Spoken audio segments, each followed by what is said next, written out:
ગાંધીનગરમાં સેક્ટર 12 ખાતે ઉમિયા ભવનમાં Lions club of Gandhinagar Femina દ્વારા વિનામૂલ્યે કૃત્રિમ હાથ વિતરણ કેમ્પ યોજાયો હતો, જેમાં 38 જેટલા લાભાર્થીઓને બેટરી સંચાલિત કૃત્રિમ હાથ ફિટ કરવામાં આવ્યા હતા। કૃત્રિમ હાથ ઇલેક્ટ્રિક બેટરીથી કામ કરી રહ્યા છે। માત્ર 20 થી 25 મિનિટમાં જ બેટરી ચાર્જ થઈ ગયા બાદ 3 દિવસ સુધી કામ કરે છે। આ કૃત્રિમ હાથની કિંમત અંદાજિત ₹25,000 જેટલી થાય છે, જે Lions club of Gandhinagar Femina દ્વારા દિવ્યાંગોને કૃત્રિમ હાથ કેમ્પમાં વિનામૂલ્યે નાખી આપવામાં આવ્યા હતા। જ્યારે રોટરી ક્લબ વઢવાણ સિટી દ્વારા કૃત્રિમ હાથના લાભાર્થી માટે રહેવા જમવા માટેની પણ વ્યવસ્થા કરવામાં આવી હતી।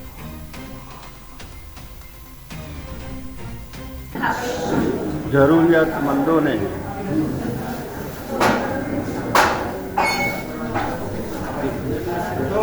હાથ જે લોકોને હાથ નથી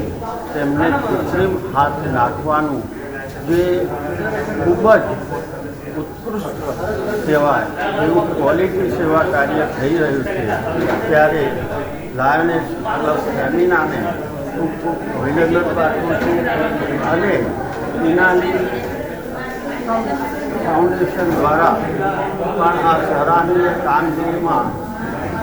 તેઓ શ્રી એમની મદદ લઈ રહ્યા છે, તે બદલ ઇનાલી ફાઉન્ડેશનને પણ ખૂબ અભિનંદન। અમારી લાયન્સ ક્લબ ફેમિના અમારે જે ક્વોલિટી વર્ક અમારી ડિસ્ટ્રિક્ટમાં થતા હોય, ક્વોલિટી સેવા કાર્યો થતા હોય, તેમાંની આ ક્લબ એવી છે કે કંઈક અલગ પ્રકારના સેવા કાર્યો કરે છે અને એ સેવા કાર્ય કંઈક ઇનોવેટિવ અને શ્રેષ્ઠ હોય છે અને એના લીધે આ ક્લબે સમગ્ર ડિસ્ટ્રિક્ટમાં એક આગવી ઓળખ ઊભી। રોટરી પૂના મિડલ ટાઉનના સંયુક્ત ઉપક્રમે આજે આ એક કૃત્રિમ હાથનો ખૂબ જ સરસ સેવાકીય પ્રોજેક્ટ થઈ રહ્યો છે અને લાભાર્થીઓ પણ અમને તુરંત મળી ગયા છે અને આ પહેલાં બી અમે એક જે અપંગ લોકો હોય એવા 55 અપંગ લોકોને કૃત્રિમ પગ ફિટ કરાવી આપ્યા હતા અને આજે એવી જ રીતે અમે બેટરી સંચાલિત કૃત્રિમ હાથનો પ્રોજેક્ટ હાથ ધર્યો છે। ફેમિના ક્લબ એ છેવાડાના માનવી સુધી પહોંચી અને અવિરત સેવાના કાર્યો કરી રહી છે અને એ માટે અમને ઈશ્વરની કૃપા છે, વડીલોના આશીર્વાદ અને મિત્રોની શુભેચ્છાથી અમે આ ખૂબ સરસ કાર્યો કરી રહ્યા છીએ। એ માટે હું અમારા ફેમિના ક્લબના સર્વે મેમ્બર્સ, દાતાશ્રીઓ